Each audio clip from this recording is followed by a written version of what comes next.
Double engine सरकार के नाम पे जिस तरीके से उत्तर प्रदेश के अंदर नेताओं में खास करके आपसी खिंचातान हो रही है, इसीलिए आज उत्तर प्रदेश की जनता एक तरीके से दर दर भटक रही है, क्योंकि यहाँ लड़ाई सिर्फ और सिर्फ दिल्ली से चिपक कर कुर्सी से कैसे चिपका जाए। देखिए, बहुत हास्यास्पद है कि आप कह रहे हैं कि उत्तर प्रदेश में अब गुंडों का फरमान नहीं चलता।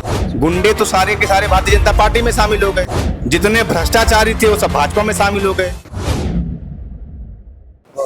बीती रोज गृह मंत्री अमित शाह लखनऊ में थे। मंच से उन्होंने केपी मौर्य को अपना मित्र कहा। वहीं दूसरी ओर अब इस पे राजनीति चलने लगी है। मुख्यमंत्री को सिर्फ मुख्यमंत्री कह के संबोधित करना और केपी मौर्य जो कि उप मुख्यमंत्री हैं, डेप्यूटी चीफ मिनिस्टर हैं, उनको अपना मित्र कह के उन्होंने संबोधित किया। इसके बाद से जो राजनीतिक चर्चाएं हैं वो हो रही हैं।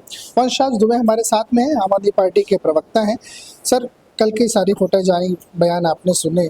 बहरहाल एक ये भी कहा जाता है कि जो पीछे पोस्टर लगा था उसमें अमित शाह जी की फोटो नहीं थी, तो अखिलेश यादव ने तंज कहा है कि पीछे से उन्होंने चित्र गायब किया, तो उन्होंने किसी को मित्र कह के संबोधित कह दिया। क्या कहेंगे इस? देखिए, हम लोग का ये मानना है कि उत्तर प्रदेश में जब से योगी बाबा की सरकार चली 2017 से कई मौके पर देखा गया है कि दिल्ली और लखनऊ की आपस में बन नहीं रही। बड़ी बड़ी हाई लेवल की बैठकें होती हैं, कोई दिल्ली से आता है, कोई लखनऊ से भाग के दिल्ली जाता है। तो ये किसी से नहीं छुपा है कि डबल इंजन सरकार के नाम पे जिस तरीके से उत्तर प्रदेश के अंदर नेताओं में खास करके आपसी खिंचातान हो रही है वो बेहद दुर्भाग्यपूर्ण है। और इसीलिए आज उत्तर प्रदेश की जनता एक तरीके से दर दर भटक रही है। चाहे वह बेरोजगारी की बात कर लीजिए, चाहे बिजली कटौती की बात कर लीजिए, बिजली महंगी होने की बात कर लीजिए, महंगाई की बात कर लीजिए, कानून व्यवस्था की बात कर लीजिए, क्योंकि यहाँ लड़ाई सिर्फ और सिर्फ दिल्ली से चिपक कर कुर्सी से कैसे चिपका जाए, दिल्ली से संपर्क बना के कुर्सी से कैसा चिपका जाए। तो ये बात सही है कि पीछे से मुख्यमंत्री जी ने अपना काम किया तो सामने मंच से उन्होंने अपना काम कर दिया। तो ये तो जनता देख रही है कि आज दिल्ली और लखनऊ किस तरीके से आपस में भिड़ रहे हैं। और मुझे लगता है कि ऐसी सरकार को सत्ता में रहने का जरा सा भी मौका नहीं देना चाहिए कि अगर उनकी आपसी खिंचातान में, उनकी लड़ाई में जनता का कोई नुकसान काम हो। आप हमेशा कानून व्यवस्था को लेकर सवाल उठाते नजर आते हैं। कल कानून व्यवस्था को लेकर के भी अमित शाह जी बोलते नजर आए थे, उस पर आप कुछ कहना चाहेंगे? देखिए, बहुत हास्यास्पद है कि आप कह रहे हैं कि उत्तर प्रदेश में अब गुंडों का फरमान नहीं चलता। गुंडे तो सारे के सारे भारतीय जनता पार्टी में शामिल हो गए, जितने भ्रष्टाचारी थे वो सब भाजपा में शामिल हो गए। आज उत्तर प्रदेश के अंदर हकीकत यह है कि आप सिर्फ किसी भी नजदीकी कार्यालय, भाजपा कार्यालय से चले जाइए और एक छोटा सा सिर्फ सदस्यता की पर्ची ले लीजिए। वो पर्ची आपको एक लाइसेंस देगी कि उत्तर प्रदेश के अंदर घूम घूम के आप अपराध करिए, बलात्कार करिए, महिलाओं के साथ छेड़छाड़ करिए, रंगदारी मांगिए, दलाली मांगिए, थाने की दलाली करिए। ये दरअसल उत्तर प्रदेश के अंदर हो रहा है।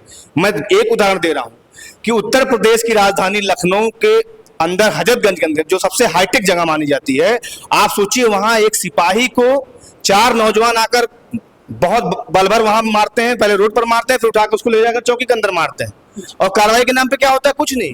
क्यों? क्योंकि उसमें एक बहुत बड़े अफसर का एक बेटा फंसा हुआ है। तो ये हकीकत है। सरकार जो है पिक एंड चूज पे चलती है, सिलेक्टिव अप्रोच करती है। ये विपक्ष का नेता है, इसके ऊपर कार्रवाई करो। ये जनता का आवाज उठाता है, इसके ऊपर कार्रवाई करो। फिर वो जो नारा है सबका साथ, सबका विकास, सबका विश्वास, इस पे क्या? तो वही मैं कह रहा हूँ, वो सिर्फ एक धोखा, एक छलावा है, वो जुमला है। जब दोबारा आप फिर से 2026 में 27 के चुनाव के दौरान जब यही सवाल आप जब अमित शाह जी से करेंगे तो कहेंगे वो तो एक जुमला था, सबका साथ, सबका विश्वास और सबका विकास। तो हकीकत आज ये है, उत्तर प्रदेश के अंदर न किसी का साथ लेना चाहती है भारतीय जनता पार्टी की सरकार, न किसी का विश्वास है उसके पास, न किसी का विकास करने का काम कर रही है। वो सिर्फ और सिर्फ नकली मुद्दों पर भटकाकर, आप सोचिए कि यहीं बगल में बाराबंकी है, एक दुष्कर्म पीड़िता के ऊपर पेशाब कर दिया जाता है और सरकार चुप बैठी रहती है। थाने के अंदर लोगों को मार दिया जा रहा है, 3-3 साल की बच्चों के साथ बलात्कार। और क्या बोलेंगे अमित शाह, जिनका खुद का नेता बलिया में डांस करते हुए पाया जाता है कैमरे के सामने, जिनका एक नेता जो है हाईवे पे वीडियो, जिसका अश्लील वीडियो मिलता है। तो ये बहुत सारी ऐसी घटनाएं हैं। और मुझे लगता है कि जब आप अखबारों के माध्यम से कोई मैसेज देते हैं तो आप उस काम को अपनी पार्टी के अंदर भी करिए।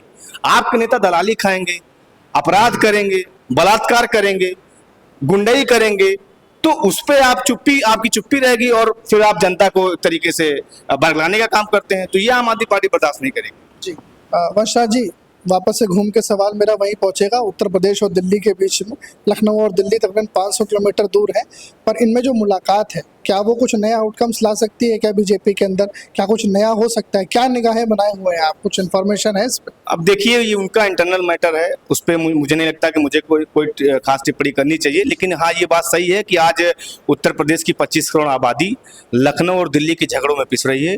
इसलिए ना बिजली पे बात हो रही, ना रोजगार पे बात हो रही, ना शिक्षा पे बात हो रही, ना अस्पताल पे बात हो रही है। सारी व्यवस्थाएं बर्बाद पड़ी हुई हैं।